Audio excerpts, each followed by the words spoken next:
The Dateable podcast is an insider's look into modern dating that the Huffington Post calls one of the top 10 podcasts about love and sex. On each episode, we'll talk to real daters about everything from sex parties to sex droughts, date fails to diaper fetishes, and first moves to first loves. I'm your host, Yue Xu, former dating coach turned dating sociologist. You'll also hear from my co-host and producer, Julie Krafchick, as we explore this crazy dateable world. Brunchables, welcome to another episode of Brunch Talk by the DATEABLE podcast. If you're new to these episodes, we have an episode that we do during the week, and then we have one on the weekend where we can address some of the questions that you all have sent in. And we've gotten so many questions in. It's so great, but you can still keep sending them in. We love Brunch Talk, and we love all the topics that you're all asking us about. This is like the little side dish that you get, the extra. It's like when you have to pay extra for that avocado, we're giving you the free avocado. Fuck.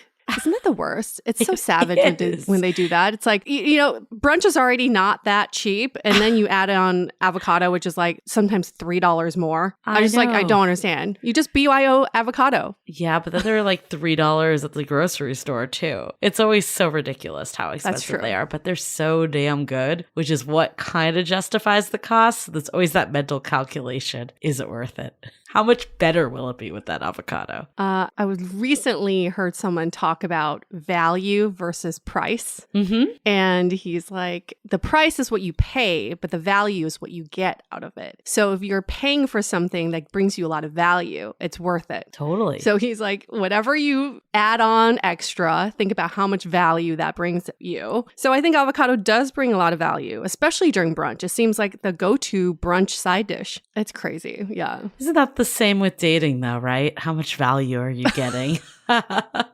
Is it you're like, I'm going on this date. 2 drinks would be like $40. $10 to take an Uber. But they could be amazing, right? Right. Yep. And sometimes I have to get a little wax, you know, like get the hair did, get the nails did, and it ends up being like $500. It isn't worth it. That's why video dating is so much easier. Yeah, that Zoom filter is free $99, so you can use it all you want. Slap on want. Some fake makeup, get dressed from the waist up. Oh, so much better. I used to think of dating as, because it does add up. I know a lot of guys say that men spend more when it comes to dating. It's not true. Women spend equally as much, if not sometimes more. Just a lot of it is even in the prep work. But I always thought of the price tag as like the price for admission for a show. You're either going to meet someone amazing or you're going to watch a very entertaining show. And I would pay that much for a play or a musical. Yeah. So why not get like that one-on-one experience? An immersive experience. Immersive for two. Yeah. Really good experience for all. So let's get to the question. This one, we've gotten a lot of different variations of this question, and we finally decided to do it because we kind of received another question this past week that was the cherry on top for it all. So let's get to it. The top line of this question is, can you stay friends with your exes? Yes, and some more context that we got from the last one. And like Yue said, we've heard, differing levels of this question time and time again. But This one said, I've tried to remain friends, but it's often pretty hard and the friendship, in quotes, usually fizzles out. However, my last ex genuinely wanted to remain friends and has been a good friend in the sense that they give sound advice and has helped me out with various things, acting much like my other guy friends. What do you think? This is a tricky one. If you've been following us for a while, you know that I have a very strong stance on this. I mentally murder my exes. It's just not going to happen. I'm not going to stay friends with them.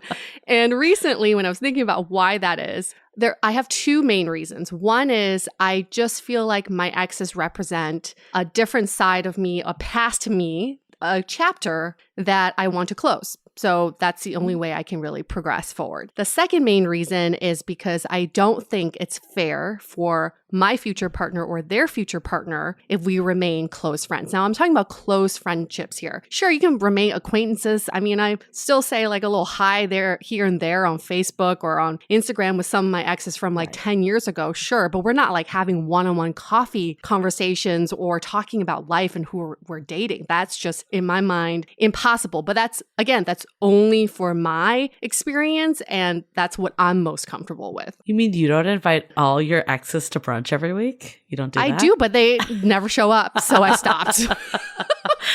I'm very conflicted on this one. I used to be pro staying in touch with exes because I felt that, there was a reason why you liked them in the first place, the reason why you had the relationship that you did. And pending there wasn't a reason this person severely hurt you, I think being treated poorly is reason enough not to keep anyone in your life, whether you were romantic or not. But let's say, for all intents and purposes, it ended civilly. There was some reason, maybe even outside of you two, that caused this relationship to end. I did feel that you should keep this person in your life. That being said, over the years, my tune has changed a little. And I think ultimately it comes down to, is this person holding you back from meeting someone that is a better fit? Bingo. Even if this person was freaking phenomenal, there's a reason why your relationship ended, right? Someone or both of you did not feel like it was compatible, didn't want to keep committing, didn't want to make it work. Whatever that may be, there was a reason. And by that definition alone, there's someone better out there for you, someone that will be there with you to make it work. So I think if this person is holding you back, and sometimes it's not super apparent, it could even be that you don't, have feelings for them, but maybe they're your plus one to the wedding, so you don't have to go alone. Or maybe they're your de facto dinner date, or you do things with them like, I don't know, just to avoid loneliness. That could be holding you back, not making the space for someone that will actually be your all. So I think that's first and foremost. How is this person affecting you? How prominent are they in your life? I also think it's very different checking in via text once every couple months versus you're hanging out with this person every week or texting all day, every day. I think those are all very different scenarios. And not to say that this is completely impossible. I've definitely heard of friends who've become very close friends with their exes, but it took time. And I think that's key. It's that it takes time for you to get over each other romantically. And also it takes time for you to get over the breakup too. So give it that time. And if you feel like you're in a good place to have a platonic friendship with your ex, I think it's worth revisiting if you really feel like you want this person in your life. I know it gets a little tricky if you were friends first and then you became romantic partners and then you feel like you lost a friendship. We've heard a lot of that too. But it takes time. You can't just dive into it. And kind of a good rule of thumb is you almost have to be in a good relationship yourself before you can open that door with some of your exes. I was going to say that I feel like, could I stay friends, like even with my, most serious ex that ultimately I basically had to sever the friendship. But could I have, if he had moved on and I'm where I am now, would that work? I don't know. Maybe it would. I don't know. But also I'm like, does my new partner need to go to brunch with my ex? Probably not. It's kind of one of those things that if it just happens to be that way, but I would also go back that there's many shades of gray here too. Is like, how serious was this relationship? How, I think like if you were friends first, it was more of a friends with benefits thing. Both of you weren't super invested. I think that's very different than the person that completely broke your heart, right? So there's a very wide range that we're talking to here. So ultimately, you know your situation. I think a litmus test is when this person texts you, how do you feel? Yeah. Are you like super giddy and excited? That might mean that there's still some feelings there. Are you almost like angry that they texted you? Also could be some feelings there. Or are you very neutral? Because I think that's the big difference. I feel like, what is it? The opposite of love is not hate, it's indifference. So if you feel just very calm and collected when this person messages you, no big deal, then that's a sign that maybe you could make something work. I'm not going to lie. There are certain exes in my life that if I were to get a text from them now, it would bring a little something to me. I don't know, little tingles, little butterflies. Not that I want to be with them, but it does bring up the memories from that time in my life. And so those are the people I don't want to open the door with. I feel like it could be very much in the danger zone. But if you do feel that like sense of love in a very platonic way of this person, like I care about them, I want to learn more about them and hear what's going on in their life, maybe that is more of the safe zone. But like Julie said, I think there's so many layers to this. If it's just a hookup, then maybe it's a different scenario. If it's like a very significant relationship, it's a different scenario. You just have to gauge it the way that makes sense for you. Now, for me, if my current partner brought around his ex and was like, we're totally platonic. She's a really big part of my life. She's good friends with my family. Be like, I don't want to see my Pogo sisters. Like, no, I don't need to share that. You know, like I'm sure he doesn't want to be Eskimo brothers with some of my friends. Like, I don't want to be part of that. Okay. I don't want to be like in this tribe. So to me, I'm like, would I like that if my partner did that to me? No, I wouldn't. So I just don't think it would be very fair. That's a really good litmus test. I think, I have 2 exes. One, I engage with every so often. It's very infrequent. I would say maybe at this point once a year. Like it's really infrequent. Also helps that he lives in a different country. So that's another factor that helps. And we didn't date as long either. So there's like that piece too. And we did a video call over COVID. And this was before I met my current partner. And, there was no feelings whatsoever. And he didn't really, maybe if I had made a move, he would have like advanced it to be more flirtatious, but he didn't either. So it did not feel bad. It felt very platonic. And I think that person, if he lived here, I probably maybe could like talk to every so often. I don't know. Again, I don't know how much like I'd want to hang out because like I have a partner now and it would really come down to his comfort with it. But I could see it potentially being someone because there's just no feelings there. Right. My other ex, on the other hand, like I had to essentially be like, I can't do this anymore. Like even texts or anything because, there were still, I didn't have feelings similar to you, Yue. It's not like I was like longing to get back together, but it would still elicit things for me. And you were in love with him. Yeah, and I think that was the big difference too. It's just like my feelings in general, the amount of time, like there were so many different factors of the two. And, also he hadn't like fully moved on, I don't think. So that was like another piece of it. So it just situation wise, I had to think about myself. What is best for me? Like that's where I had to go is like, what is best for me and what is best for my present, not my past. And sometimes that's a hard answer. And sometimes the answer is not this past person. There's a reason, again, that this person is from the past. And even when you were just bringing up the other less serious ex, I also want to be like, Julie, you have plenty of friends. I can't imagine you being like, I'm going to carve out time just for this guy when you have so many other friends that you can hang out with that you would rather hang out with. It's like, yes, maybe, okay, sure, there no more feelings. I could hang out with this person, but will you ever make time? Probably not. Right. This is a random side note. I'm not even sure if I told you this, Yue, which means that this is like not even a big deal, that it's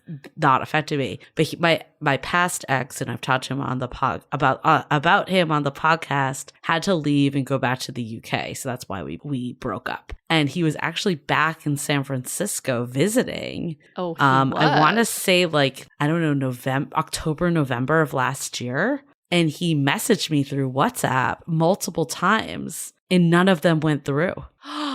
And I messaged him because I hadn't talked to him in a long time, like over the holidays, because that's usually like when we would catch up. And he's like, oh, like I messaged you and you never responded. What a sign. And I sent him a screenshot of my messages that did not include his. And he sent me a screenshot of his that included multiple reach outs and tries. He's like, oh, I thought you were just ignoring me. And I'm like, maybe this is a sign because I probably would have been like, oh, I should meet up. And then it would have been awkward. And then I don't even know if I've actually even told him I have a new partner because we don't like talk that much, you know? Yeah, you're not at that level friendship. Right. So I'm like, I think this just worked itself out for the better. I didn't even have a decision to make. So maybe that's what people do is just send a message to your ex over WhatsApp and see if it goes through and have WhatsApp decide if you should reconnect with your ex or not. I like this. It's easier to make it that decision. Yeah, leave it to technology. Yeah. So, but do you think you would have hung out with him if those messages went through? I probably would have or I would have at least had the conversation with my current partner. Mm-hmm. And I think he would have been open to it also because he has like a past ex he still keeps in touch with, and I've become okay with it. And again, it's not like a frequent thing. I think the frequency is a big piece of it too. But do they hang out one-on-one? No, it's more in a group because they were in friends group. Yeah, it's very different. Like you said you would maybe hang out with him if the messages went through, but you meant like not one-on-one. Right? Yeah, I mean, but what would the option be that I just bring my current partner to? Like, that would be fucking awkward. Or invite him to like a group event. Yeah, it's very strange. It's just awkward all around. I mean, that's what makes it challenging. And that's why it depends on the situation. Like, if you or your ex were in the same group of friends, it makes it a lot less weird, I think. Yeah. It's all kind of weird. I think there's only one ex I would be willing to see, and that's my ex of 5 years who's now married with a kid. Right, because you both moved on, too. We moved on, and it was so long ago. We dated over a decade ago. It's just like totally different lifetime. So that's the only person I can see not murdering. So let's say he called you up, and he's like, I'm in LA right now. Would you want to meet up? Would you go one-on-one, or would you bring your partner and have him bring his wife? Oh, it would definitely be a double date. I wouldn't see him one-on-one. Yeah. Again, it's my time allocation. Why would I allocate it to someone I haven't really had a relationship with in so long? I would definitely do a double date. But I think this is good. It's like all these boundaries are also important because there isn't a one-size-fits-all answer to this at all. As I know the person that wrote us in was hoping for a very cut or dry yes, no. Unfortunately, that is not the case. No. We do not know your situation well enough. We do not know how you operate well enough. So there's never going to be a cut and dry. I think the other thing for me that helped was what are the boundaries? Like with my other ex, chatting on the phone or seeing each other in person was a definite no. Chatting on the phone brought shit up for me. Text was like, text is the only way I'll interact with him now. Like we haven't talked in a long time at this point, but if he were to reach out now, like I would maybe engage back in text, but I would not go any further than that. Like that would be the ultimate max of where it went.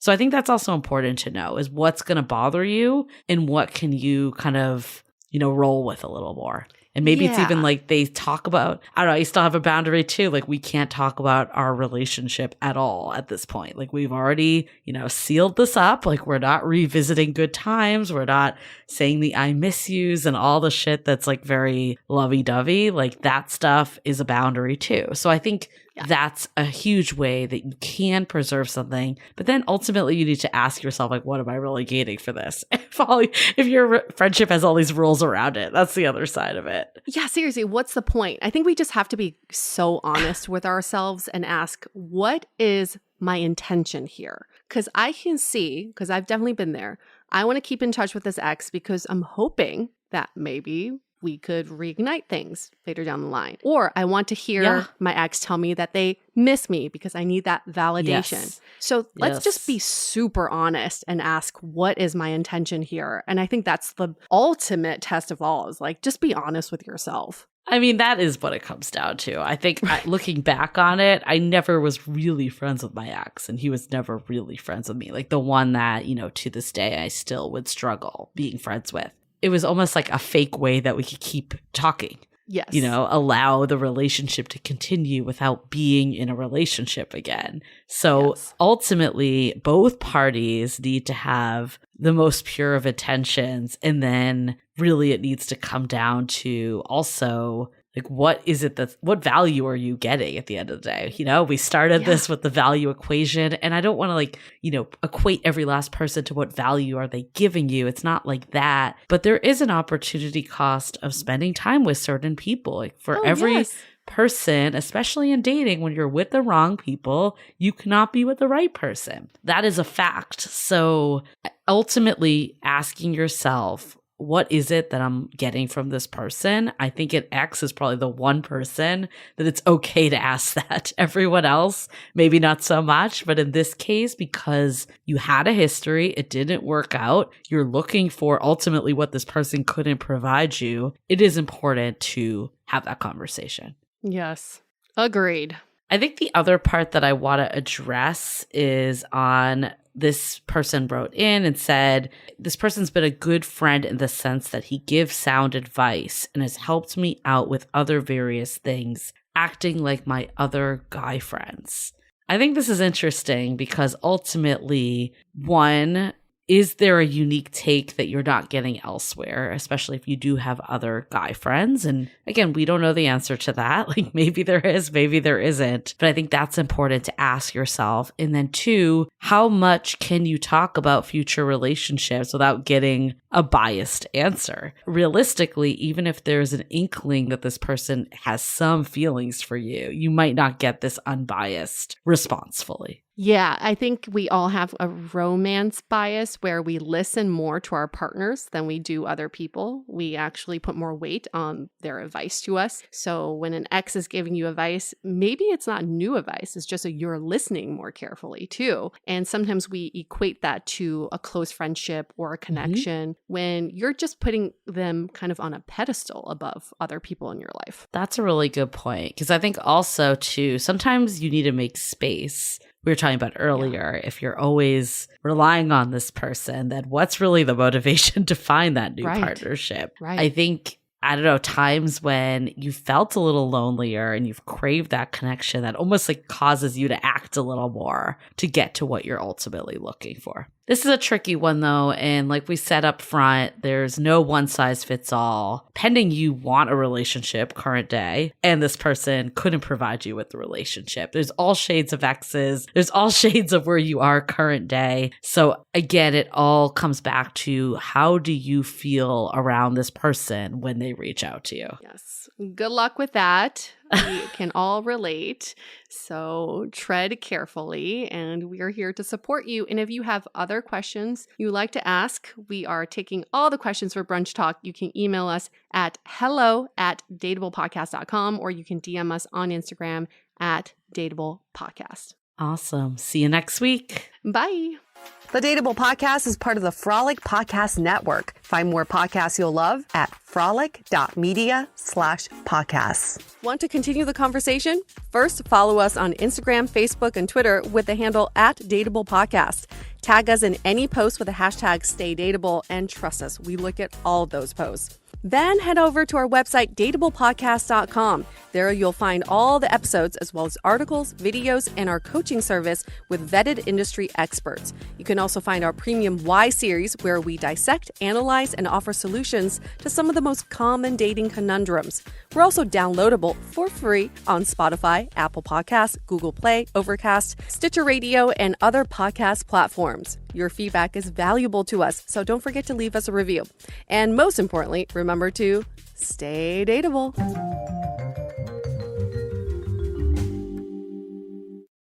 What's that place you've always wanted to try? Well, you're there, sharing plates with just one bite. Or on second thought, maybe not sharing. It's that good. When you're with Amex, it's not if it's going to happen, but when. American Express. Don't live life without it. Introducing Under Armour's Infinity High Sports Bra. Its ergonomic design is molded to support the natural movement of your body. With cord-out padding, the better breathability eliminates extra bulk without sacrificing support. And quick-dry padding is Under Armour's fastest-drying padding yet. When you're lifting heavy, running fast, and pushing yourself further than ever before, you need a bra that will help you go that extra mile and make you feel your best. Shop the Infinity High Sports Bra now at UA.com.